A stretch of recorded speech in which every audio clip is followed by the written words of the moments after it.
ప్రియ సహోదరుడా సహోదరి, లేవీకాండం 19వ అధ్యాయం దేవుడు తన మనస్సును ఆవిష్కరించాడు. దేవుడు తన మనస్సుకును ఆవిష్కరించాడు. ఎట్లా? అనేక విషయాలు చెప్పాడు. వాటిల్లో కొన్ని విషయాలను తీసుకుని నేను వర్ణిస్తున్నాను. మన దేవుడు పరిశుద్ధుడు. మనము పరిశుద్ధంగా ఉండాలి. మన కుటుంబము పరిశుద్ధంగా ఉండాలి.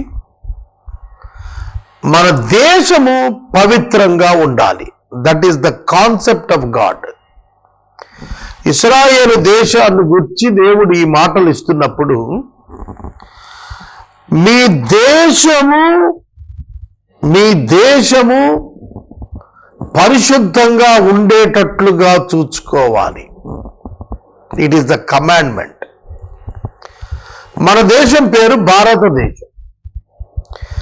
మన దేశము పవిత్రంగా పరిశుద్ధంగా ఉండేట్టు చూసుకోవటం అంటే స్వచ్ఛ భారత్ కాదు,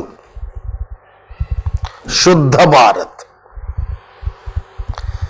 స్వచ్ఛ భారత్ స్థలాల శుభ్రత, శుద్ధ భారత్ వ్యక్తుల హృదయాల శుభ్రత. నేను ఎప్పుడు కూడా అనుకుంటాను, దేశం యొక్క అత్యున్నత పదవికి అర్హుడైన వాడు శుద్ధ భారత్కు తీసుకెళ్ళాలి దేశాన్ని. శుద్ధ Bharat, what does it mean? ఏమిటి దాని అర్థం? ప్రతి హృదయము యథార్థము, ప్రతి హృదయము చెడును విసర్జించినదై, ప్రతి హృదయము యథార్థత కలిగినదై, ప్రతి హృదయము సత్యము న్యాయముతో నిండినదై, ప్రతి హృదయము తన వలె తన పొరుగు వారిని ప్రేమించినదై ఉండేటట్లుగా ఒక దేశం ఆవిష్కరించబడాలి. అది సాధ్యమవుతుందా? అది సాధ్యమవుతుందా? ఒకసారి ఆలోచించండి. స్క్రిప్చరల్ గా చూస్తున్నప్పుడు ఒక దేశము దేవుని ఎదుట ఇలా కనపడాలి అని అంటే, there is the only one source. That source is the teaching of the word of God. Preach the gospel and teach the doctrine. That should be the only reason, only source for the transformation of the nation.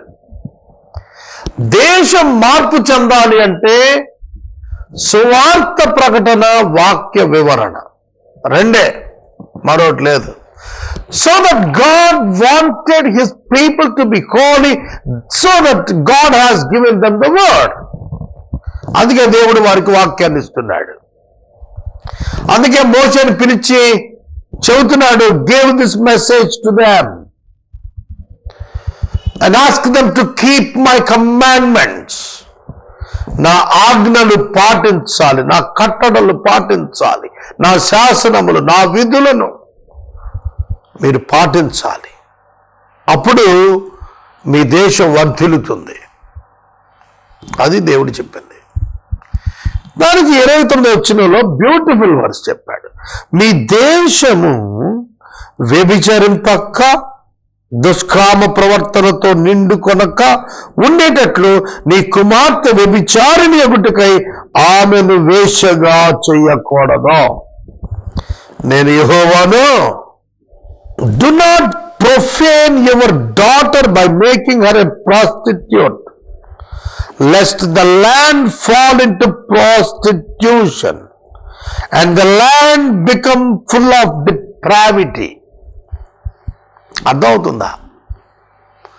Prostitution, వ్యభిచారము దేశము నిండిపోకుండానట్లుగా వ్యభిచార వృత్తిలోనికి ఎవడును తన కుమార్తెను వెళ్ళనీయరాదు. This is the message. వ్యభిచారములో పట్టుబడిన వారిని రాళ్లతో కట్టి చంపమన్నాడు పాత నిబంధనలో. ఎందుకని? నాట్ టు స్ప్రెడ్, ఈ పాపం విస్తరించకుండా, భయంతో చేయకుండా ఉండటానికి. మనుషులు భయం ఉంటే జాగ్రత్తగా ఉంటారు. చట్టము మనుషులకు భయాన్ని ఇస్తుంది, నేర్పిస్తుంది. ఇవాళ ప్రజలకు పోలీస్ అంటే ఎందుకు భయం? కోర్టు అంటే ఎందుకు భయం? జైలు అంటే ఎందుకు భయం? ఆ భయం చేత తమ తప్పును సరి చేసుకోవటానికి, తప్పులో పడకుండా ఉండటానికి జాగ్రత్త పడతారు. హెల్మెట్ పెట్టుకోకపోతే ప్రమాదం మనకా పోలీసులకా? మనకి ప్రమాదం.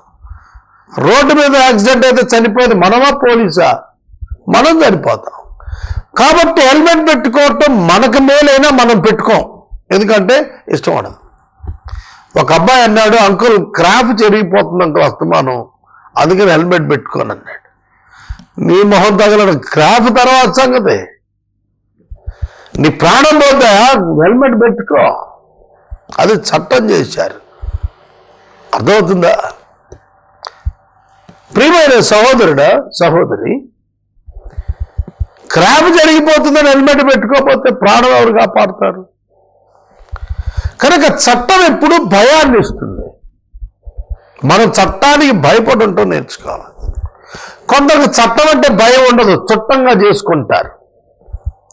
ఏమనంటే we can manage the things with money అనుకుంటారు. సమాజంలో అట్లాంటి వాళ్ళు లేకపోలేదు. వారి వల్ల వారికి నష్టం, సమాజానికి నష్టం. సమాజం పాడైపోతుంది అట్లాంటి వారి వల్ల. కనుక వ్యభిచారము విస్తరించకూడదు. దేశంలో వ్యభిచారం తిష్టవేయకూడదంటే మొట్టమొదట ఒక ఆజ్ఞ ఇచ్చాడు. ఏంటంటే ఒక తండ్రి తన కుమార్తెను జాగ్రత్తగా చూడాలి. ఆమె వ్యభిచారిని కాకుండా చేయాలి. It is the responsibility of the parents to look an to the character of their daughters. జాగ్రత్త. ఇవాళ చాలా మంది తల్లిదండ్రులు యవన కుమార్తెలు ఎట్లా ఉంటున్నారో పట్టించుకోవట్లా. పురుషుల గురించి హెచ్చరిక చేయలేదేంటి ఇక్కడ? నా మాట అర్థమైందా? దేవుడు ఆవిడ పురుషుల పక్షపాత. వ్యభిచారం పురుషుడు ఒక్కడ వల్ల స్ప్రెడ్ అవ్వదు. స్త్రీ లేకపోతే వ్యభిచారం ఎక్కడ సాగుద్ది? కనుక పురుషుడు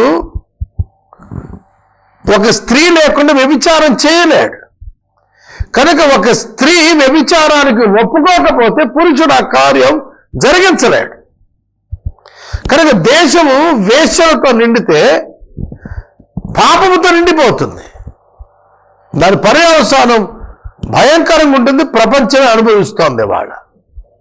అందుకే దేవుడు చెబుతున్నాడు, నీ కుమార్తె వ్యభిచారినిగా ఉండటానికి ఆమెను వేశ్యగా చేయొద్దన్నాడు. ఎందుకంటే వేశ్య వృత్తి వలన వచ్చే డబ్బుతో కుటుంబం బతకటానికి కొన్ని కుటుంబాలు ఆ వృత్తిని ఎంచుకునే ప్రమాదం ఉన్నది. అది అన్యులలో అప్పటికే మోసే కాలానికే ఆ వృత్తి ఉన్నది. వేశ్య అనే వృత్తి మోసే ధర్మశాస్త్రం తెచ్చిన తర్వాత వచ్చింది కాదు, ముందటే ఉన్నది. ఆదికాండము 38వ అధ్యాయంలో, ఆదికాండము గ్రంథం 38వ అధ్యాయంలో తామారు వేశ్య వేషంలో యోధాను కలుసుకుంది. ఆమె వేశ్య అనుకున్నాడు యోధా. నీతో పోయేదును రమ్మని అడిగి మరీ వెళ్ళాడు. ఆమె గర్భవతి అయ్యింది. ఆదికాండం 38లో ఆ వేశ్య అక్కడ ఉన్నది, ఆ ప్రాంతంలో అనేది ఎంక్వైరీ చేసి ఇక్కడ ఎవరు వేశ్య లేరు అని చెప్పారు. కనుక వేశ్యగా ఒక స్త్రీని పెట్టి ఆ స్త్రీ యొక్క పడుపు సొమ్ము మీద కుటుంబం బ్రతకటం. అలాగే ఆదికాండము గ్రంథంలో యాకోబు కుమారుడు లేవి షిమ్యోనులు హమోరు కుమారుల్ని నరికేసినప్పుడు యాకోబు అడిగాడు, అరే వాళ్ళందరూ చంపేశారు, నన్ను కనాను దేశంలో హీనులుగా చేశారయ్యా అంటే మా చెల్లి పట్ల వారు వేశ్యతో ప్రవర్తించినట్లు ప్రవర్తించవచ్చా అని ప్రశ్నించారు. అప్పటికే వేశ్య అనే పదం అక్కడ ఆదికాండంలో కనిపిస్తోంది, గుర్తెరగండి. కనుక ఈ హ్యార్లెట్, ప్రాస్టిట్యూట్ అనేటువంటి పదాలు ఇప్పుడు కాలం వచ్చినవి కాదు. కనుక వ్యభిచారము దేశములో విస్తరించకుండానట్లు you must take care of your daughter and her life. సోదరుడా, సోదరి, ఇప్పుడు మనకు ప్రభుత్వమే కొందరికి లైసెన్సులు ఇస్తాం. బాంబే సిటీలో లైసెన్స్డ్ సెక్స్ వర్కర్స్ ఉన్నారు. దానివల్ల ఏం జరుగుతుంది? దేశంలో వ్యభిచారం విస్తరిస్తాం. దానికి చాలా కారణాలు ఉంటాయి. సుప్రీంకోర్టు కూడా దాన్ని ఎండార్స్ చేసి మరి శాసనం చేయమని చెబుతుంది. కనుక దేవుని యొక్క శాసనం ఏం చెబుతుంది? మానవుల యొక్క శాసనం, మానవుడు పాపాన్ని కంట్రోల్ చేయలేక ఇంకా విచ్ఛిన్నం కాకుండా ఉండటానికి ఎంతో కొంత కంట్రోల్ చేద్దాం అన్నట్టుగా, ఈ మధ్యన మినిస్టర్ గారు బీరు సీసా హెల్త్ డ్రింక్ అన్నట్టుగా వారి వివరణ నేను విన్నాను. ఎట్లా హెల్త్ డ్రింక్ అంటే అది సారాతో కంపేర్ చేస్తే హెల్త్ డ్రింక్ అన్నట్ట. నిజమే, మరి సారా 100% పాడు చేస్తే బీర్ ఒక 40% పాడు చేస్తుంది. కాబట్టి మోర్ దాన్ సారా it is a health drink. ఒప్పుకోవాల్సిందే వారి ఆర్గ్యుమెంట్. మనిషి అంతవరకు ఆలోచించగలడు. వ్యభిచారాన్ని కంట్రోల్ చేయడానికి కండోమ్స్ ప్రమోట్ చేశారు గవర్నమెంట్, అంతవరకే చేయగలడు మానవుడు. హెల్మెట్స్ ధరింపజేయటానికి బదులుగా చలానాలు రాసి మార్పు తేవాలనుకున్నారు పోలీసు వారు, అంతవరకే చేయగలడు మానవుడు. కానీ దేవుని శాస్త్రం ఏం చెబుతారు? Eradication of sin totally from the point of your thought level. నీ ఆలోచన సరళిలోనే మార్పు రావాలనేది దేవుడు కోరుతున్నాడు. దానికే కమాండ్మెంట్స్ ఇచ్చాడు. Man will do the sin because he is the sinner కదా అని చెప్పి దేవుడు తన బిడ్డలను ఒప్పుకోవాలి. ఎందుకంటే ధర్మశాస్త్రం ఇచ్చాడు. ఇప్పుడు క్రైస్తవుడు పాపం చేయడానికి వీల్లేదు. God doesn't allow that because he has the Holy Spirit indwelling in the person of in the believer. విశ్వాసుల పరిశుద్ధాత్మ దేవుడు ఉన్నాడు, పాపం చేయడానికి వీల్లేదు, అంతే. అర్థమవుతుందా? God doesn't spare that. దేవుడు దాన్ని ఒప్పుకోవడం. దేవుడిని అర్థం చేసుకోండి. ఓల్డ్ టెస్టిమెంట్ కంటే న్యూ టెస్టిమెంట్ మరింత బ్రైట్ లైఫ్, బ్రైట్ ఫ్యూచర్ ఉండేటట్లుగా నిర్మాణం చేసుకోమంది. మరింత అధిక పరిశుద్ధతలో నడవమంది కొత్త నిబంధన. పాత నిబంధనలో క్రియను గురించిన ఖండనిస్తే కొత్త నిబంధనలో తలంపు విషయమైన ఖండనలోకి వెళ్ళాడు. గుర్తుపెట్టుకోండి. ఒక స్త్రీని మోహపు చూపుతో చూచినవాడు అప్పుడే ఆమెతో వ్యభిచరించిన వాడు అయ్యాడన్నాడు. ఒక పురుషుడు తన యవనకాల భార్యను విడిచిపెడితే ఆమెను వేచన చేసిన వాడు అవుతాడన్నాడు. వ్యభిచారణ చేసిన వాడు అవుతాడు, జాగ్రత్త అన్నాడు. విడవబడిన దాన్ని పెళ్లి చేసుకున్నవాడు వ్యభిచారం చేస్తున్నవాడు అన్నాడు. జాగ్రత్త. ఇవాళ డైవర్స్, రీమ్యారేజ్ ఎక్కడికక్కడే. Bible didn't allow this. భర్త బతికుండగా remarriage by taking divorce was not allowed. భర్తతో సమాధానం పడటమే ఉంది తప్ప భర్తను వదిలిపెట్టి వేరొక పురుషునికి చేరిపోవటం లేదు. It is condemned in the Bible. కనుక చాలా biological need. Sex is the biological need. God arranged marriage for that and honor the marriage in all. That is the mind of the God. దేవుని యొక్క ఉద్దేశం అది, దేవుని యొక్క మనసు అది. ఏదో విధంగా కోరిక తీర్చుకోవాలనేది మానవుని విధానం తప్ప దేవుని విధానం కాదు.